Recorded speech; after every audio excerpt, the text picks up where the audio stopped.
আসসালামু আলাইকুম। এটিএন বাংলা সংবাদে আপনাদের সবাইকে স্বাগত জানাচ্ছি। আমি ফাতিহা শাফি। জরুরি প্রয়োজন ছাড়া নানা অজুহাতে মানুষ ঘর থেকে বের হওয়ার প্রবণতা বেড়েছে লকডাউনে। সড়ক চেকপোস্টে বসিয়ে তাদের নিয়ন্ত্রণের চেষ্টা করছে আইনশৃঙ্খলা বাহিনী। এদিকে জরুরি সেবার বাইরে কোনো প্রতিষ্ঠান খোলা রাখা হলে তা জানাতে অনুরোধ জানিয়েছে আইনশৃঙ্খলা বাহিনী। ফজলে রাব্বির রিপোর্ট।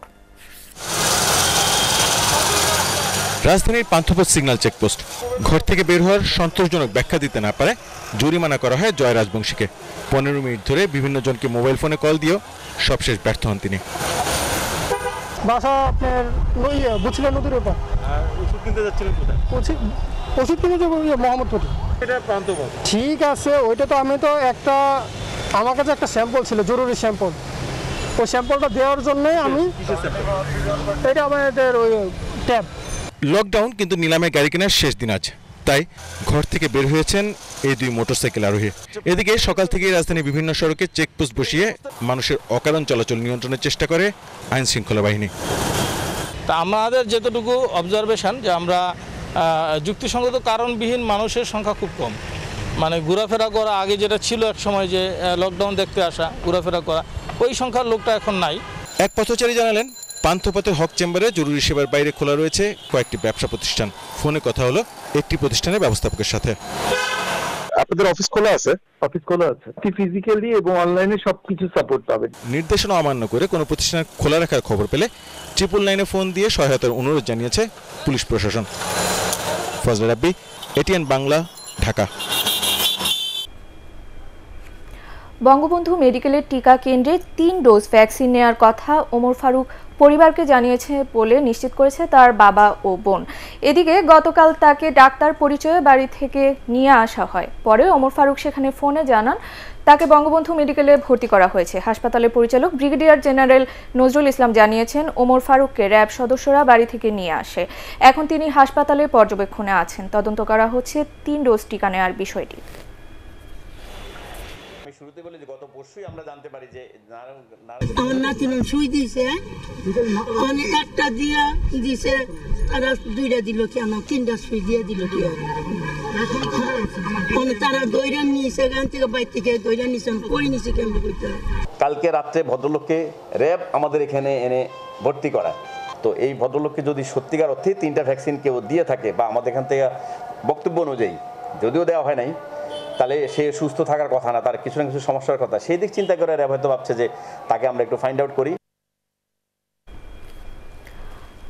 লকডাউনের মধ্যে ফেরিঘাট দিয়ে অবাধে ঢাকায় ফিরছে মানুষ। ঘাটে নেই আইনশৃঙ্খলা বাহিনীর নজরদারি। মূল সড়কের কোনো কোনো স্থানে চেকপোস্ট থাকলেও সেগুলো ফাঁকি দিয়ে দলে দলে রাজধানীতে আসছেন অনেকে। মাহবুব কবির চপলের রিপোর্ট। এই দৃশ্য দেখে বিশ্বাস হবে না যে করোনার সংক্রমণ ঠেকাতে দেশে কঠোর লকডাউন চলছে। মাদারীপুরের বাংলাবাজার ঘাট থেকে শিমুলিয়ায় মানুষ বোঝায় ফেরি আসছে। ঘাটে কোনো ধরনের বাধা বা জিজ্ঞাসার মুখেও পড়তে হচ্ছে না তাদের। তবে বাস বন্ধ থাকায় ঘাট থেকে শহরে পৌঁছাতে বিড়ম্বনায় পড়ছেন এসব মানুষ। লুকোচুরি করে মোটরসাইকেল কিংবা অটোরিকশায় যাত্রা করছেন তারা। রেস্টুরেন্ট খোলা রাখতে বলে আশা রাখতে বাধ্যতামূলক। ঘর ভাড়া বাজে যাবে গা, কিছু তো একটা করাই লাগবে, বুঝেন নেই যে সরকার বলেছে ঈদের পর লকডাউন হবে, তারপরেও বাড়ি গেলেন বা কেন? আসলে এখন তো প্রয়োজন ছাড়া তো কেউ যায় না। আমরা যারা ব্যাচেলাররা থাকে আমরা চাইলেও অনেকে আছে যারা ঢাকায় স্টে করতে পারি না। বেশ যখন থাকে তখন যাই না, আমার গ্রামের রাস্তা দিয়ে যাই। আবার জরুরি প্রয়োজনে যারা বের হয়েছেন তারাও একই সমস্যার শিকার। নারায়ণগঞ্জের পাগলা থেকে শিমুলিয়া ঘাটে আসেন 9 মাসের গর্ভবতী শিউলি আক্তার। লকডাউনে স্বামী চাকরি হারিয়েছেন, তাই সন্তান প্রসবের জন্য যাচ্ছেন মাদারীপুরে গ্রামের বাড়ি। 6 কিলোমিটার পথ লোকটা অনেক জার্নি করে নিয়ে আসছে। আমি তো এমনি প্রেগনেন্ট মানুষ, আসতে অনেক কষ্ট হয়েছে। বাচ্চা থাকা থেকে মরে যায় অনেক ভালো। ঈদের সময় ঢাকা ছাড়েন অন্তত 1 কোটি মানুষ। প্রতিদিন যদি 1% মানুষও জরুরি কাজে ঢাকায় ফেরেন তাহলে ঢাকায় ফেরা মানুষের সংখ্যা 1 লাখের বেশি। পুলিশের চেকপোস্ট বসেও তাদের কোনোভাবেই আটকানো সম্ভব হচ্ছে না। মাহবুব কবির চপল, এটিএন বাংলা, শিমুলিয়া, মুন্সিগঞ্জ। করোনা মহামারীর মধ্যেও বড়দিন ও শীত মৌসুমে ইউরোপ আমেরিকা থেকে এক মাসে $6 বিলিয়ন পোশাক রপ্তানির আদেশ পেয়েছে বাংলাদেশ। এসব পণ্য ক্রেতাদের বুঝিয়ে দিতে হবে আগস্টের মধ্যেই। পোশাক রপ্তানির নতুন এই সুযোগকে কাজে লাগাতে পরিবহন ও বন্দর সুবিধাকে সহজ করার দাবি জানিয়েছেন ব্যবসায়ী নেতারা। শারফুল আলমের রিপোর্ট। করোনার টিকাদান কার্যক্রম জোরদারের ফলে ইউরোপ আমেরিকার জীবনযাত্রা স্বাভাবিক হতে শুরু করেছে। এতে 1.5 বছর ধরে স্থবির অর্থনীতিও সচল হচ্ছে। সামাজিক দূরত্ব মেনে ওইসব দেশে শুরু হচ্ছে উৎসব অনুষ্ঠান। এই কারণে তৈরি পোশাকের চাহিদা বাড়ছে কয়েক গুণ। ফলে বাংলাদেশি কারখানাগুলোতেও ওইসব দেশের পোশাক রপ্তানির অর্ডার বাড়ছে। গত এক মাসের মধ্যে $6 বিলিয়ন উপরে আমরা অর্ডার পেয়েছি এবং আমি মনে করি যে আগামীতে আমরা এই অর্ডার আরও পাবো যদি আমরা তাদেরকে টাইমলি এগুলো ডেলিভারি করতে পারবো। যে অর্ডারগুলো আসছে নেক্সট ক্রিসমাস এবং শীতের জন্য, এবং এখন আরও অর্ডার আসতেছে হলো এরপরে স্প্রিং সামারের জন্য। করোনায় লকডাউনের বিধিনিষেধে উন্নত দেশগুলোতে একদিকে যেমন বাণিজ্য বাধাগ্রস্ত হয়েছে, তেমনি আয় কমে যাওয়ায় মানুষের খরচও সীমিত করে ফেলে। ফলে নিজেদের মজুদ ও সরবরাহ কমিয়ে দেয় প্রসিদ্ধ পোশাকের ব্র্যান্ডগুলো। পরিস্থিতির পরিবর্তন হওয়ায় এখন নতুন করে পোশাকের চাহিদা দিচ্ছে তারা। এটা আমাদের প্রধান এই রপ্তানি খাতের জন্য ইতিবাচক, এবং আমি মনে করি এই খাত যদি তাদের গত বছরের ক্ষতিপূরণ করতে পারে এবং সেই সাথে তারা কিন্তু এই খাতের সাথে জড়িত যে শ্রমিক আছেন তাদেরকেও তারা কিন্তু বেটার পে করতে পারবে। তৈরি পোশাকের টেকসই উন্নয়নে, পণ্য উৎপাদনের পাশাপাশি উচ্চ মূল্যের পোশাক তৈরি ও নতুন বাজার সম্প্রসারণে ব্যবসায়ীদের গবেষণা করার পরামর্শ দিয়েছেন বাজার বিশ্লেষকরা। শারফুল আলম, এটিএন বাংলা, ঢাকা। লকডাউনে পোশাক শিল্প সহ কলকারখানা খুলে দেওয়ার দাবি জানিয়েছেন ব্যবসায়ী নেতারা। সচিবালয়ে মন্ত্রিপরিষদ সচিব খন্দকার আনোয়ারুল ইসলামের সাথে বৈঠক করে এই দাবি জানান FBCCI, BGMEA সহ ব্যবসায়ী সংগঠনের নেতারা। তারা বলেন, কারখানা বন্ধ থাকায় ক্রয় আদেশ বাতিল হচ্ছে, অনেকের ভেঙে পড়ছে সরবরাহ ব্যবস্থা। তাই স্বাস্থ্যবিধি মেনে ঢাকায় অবস্থানরত শ্রমিকদের নিয়ে কারখানা খুলে দেওয়ার দাবি করেন ব্যবসায়ী নেতারা। কারখানা চালু থাকলে শ্রমিকদের টিকার আওতায় আনার প্রক্রিয়াও সহজ হবে বলে এ সময় যুক্তি দেখান তারা। প্রথম 3 দিন জ্বর, এরপর জ্বর নেমে গিয়ে সুস্থ। এর 48 ঘন্টার মধ্যে হঠাৎ কমে যাচ্ছে রক্তচাপ, ভর্তি করতে হচ্ছে আইসিইউতে। এবারে ডেঙ্গুর ধরন এরকম হওয়ায় উদ্বিগ্ন সবাই। তাই জ্বর হলে আতঙ্কিত না হয়ে চিকিৎসকের পরামর্শ নিতে অনুরোধ করছে স্বাস্থ্য অধিদপ্তর। ইমদাদুল্লাহ বাবুর রিপোর্ট। করোনার মধ্যেই ভয়াবহ হচ্ছে ডেঙ্গু পরিস্থিতি। রোগীর সংখ্যা হু হু করে বাড়ছে হাসপাতালে, যাদের বেশিরভাগই শিশু। স্বাস্থ্য অধিদপ্তরের হিসেবে এ মাসে হাসপাতালে ভর্তি হয়েছেন 3801 জন। বর্তমানে ঢাকার 41টি হাসপাতালে চিকিৎসাধীন অন্তত 600 জন। মারা গেছে 4 শিশু কিশোর। অনেকের অবস্থা গুরুতর। 3 দিন জ্বর নামার পর 36 ঘন্টা জ্বর উঠেনি, 36 ঘন্টা পর আবার জ্বর উঠছে। জ্বর ওঠার পর বিপি খুঁজে পাচ্ছিল না। শনিবার মোটামুটি ছিল কন্ডিশন, রবিবারে ডাক্তার দেখে বলছে যে না আইসিইউ লাগবে। এবার ডেঙ্গুর ধরন খুবই জটিল প্রকৃতির। প্রথমে জ্বর এসে 72 ঘন্টার মধ্যে নেমে যাচ্ছে, এরপরই দেখা দিচ্ছে নানা সমস্যা।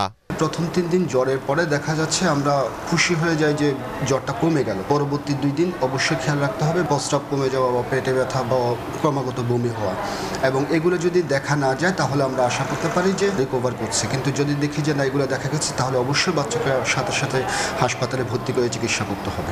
স্বাস্থ্য অধিদপ্তর জানিয়েছে ঢাকার 17টি স্থানে ডেঙ্গুর প্রকোপ বেশি। এসব স্থানে মশা নিধনে ব্যবস্থা নিতে বলা হয়েছে। প্রস্তুত রাখা হয়েছে হাসপাতালগুলো।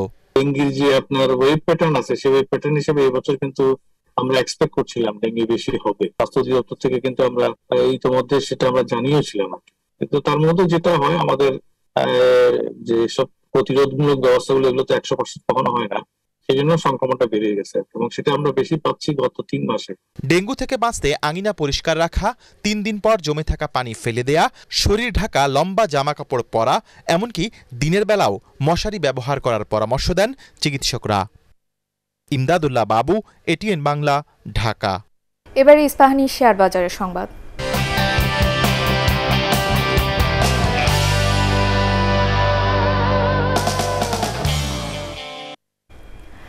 ন্যাশনাল লাইফ ইন্স্যুরেন্স ও সন্ধানী লাইফ ইন্স্যুরেন্স 31শে ডিসেম্বর 2020 সমাপ্ত হিসাব বছরের জন্য লভ্যাংশ ঘোষণা করেছে। শেয়ার হোল্ডারদের 32% নগদ লভ্যাংশ দেবে ন্যাশনাল লাইফ ইন্স্যুরেন্স। এজিএম হবে 29শে সেপ্টেম্বর এবং রেকর্ড ডেট নির্ধারণ করা হয়েছে 18ই আগস্ট। এদিকে সন্ধানী লাইফ ইন্স্যুরেন্স বিনিয়োগকারীদের জন্য 12% ক্যাশ ডিভিডেন্ড ঘোষণা করেছে। ডেঙ্গু ও চিকুনগুনিয়া থেকে রক্ষা পেতে নগরবাসীকে আরও সচেতন হওয়ার আহ্বান জানিয়েছেন ঢাকা উত্তর সিটি কর্পোরেশনের মেয়র আতিকুল ইসলাম।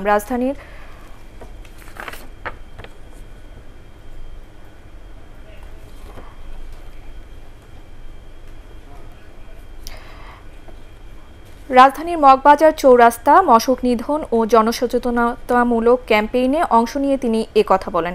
এ সময় তিনি প্রতি শনিবার নিজ বাড়ি পরিষ্কারের আহ্বান জানান।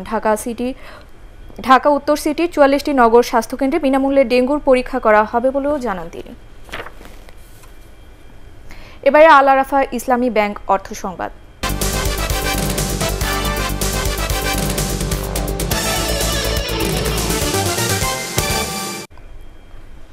যন্ত্রের ব্যবহার বাড়িয়ে কৃষকের সময়, শ্রম ও ব্যয় কমাতে ঠাকুরগাঁওয়ে দিন দিন জনপ্রিয় হয়ে উঠছে সমলয় পদ্ধতিতে ধানের চাষাবাদ।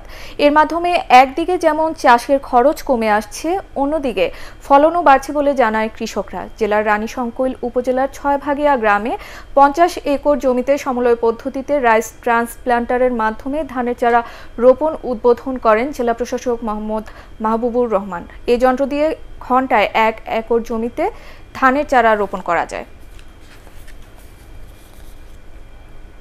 এবার আন্তর্জাতিক সংবাদ।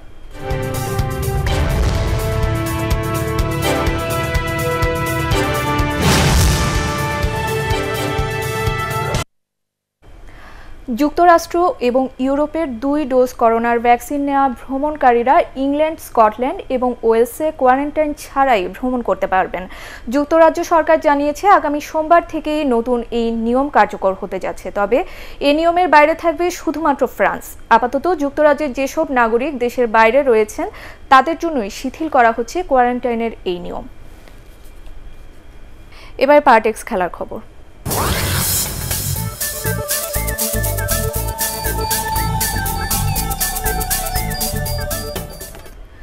রোমান্সানার পর দিয়া সিদ্দিকীও বিদায় নিলেন টোকিও অলিম্পিক থেকে। দারুণ এক স্নায়ুক্ষয়ী লড়াইয়ের পর টাইব্রেকারের 6-5 সেটে বেলারুশের প্রতিপক্ষের সঙ্গে হাড্ডাহাড্ডি লড়াই করেন বাংলাদেশের কিশোরী দিয়া। টাইব্রেকারে আর পেরে ওঠেননি তিনি। শুট অফে জিউমিন্সকায়া 10 স্কোর করেন আর দিয়া স্কোর করেন 9। এতে পরের রাউন্ডে জায়গা করে নেন জিউমিন্সকায়া, আর প্রথম রাউন্ড থেকেই বিদায় নেন দিয়া সিদ্দিকী। জিম্বাবুয়েতে ক্রিকেটের 3 ফরম্যাট সিরিজ জয় বাংলাদেশকে আগামী দিনগুলোতে সাফল্য পেতে অনুপ্রাণিত করবে বলে মনে করেন বিসিবি পরিচালক আহমেদ সাজ্জাদুল আলম। সকালে জাতীয় দল হারারে থেকে ফিরে আসার পর হযরত শাহজালাল আন্তর্জাতিক বিমানবন্দরে তিনি একথা বলেন। দেশে পৌঁছে বাড়ি ফেরার সুযোগ নেই ক্রিকেটারদের। আগামী 3 আগস্ট থেকে শুরু হবে অস্ট্রেলিয়ার বিপক্ষে 5 ম্যাচের টি20 সিরিজ। সেজন্য দলকে সরাসরি জৈব সুরক্ষা বলয়ে থাকতে হবে হোটেলে। অস্ট্রেলিয়ার বিপক্ষে 5 ম্যাচের আসন্ন সিরিজ শেষে পরিবারের কাছে ফেরার সুযোগ পাবেন ক্রিকেটাররা। দর্শক, পরবর্তী সংবাদ দেখার আমন্ত্রণ জানিয়ে এখনকার মতো শেষ করছি। করোনা ভাইরাস থেকে নিজেকে সুরক্ষিত রাখতে মাস্ক পরুন, বারবার হাত পরিষ্কার করুন। আমাদের এটিএন বাংলা সংবাদ ইউটিউবে দেখতে ব্রাউজ করুন youtube/ATN বাংলা নিউজ। ধন্যবাদ সবাইকে।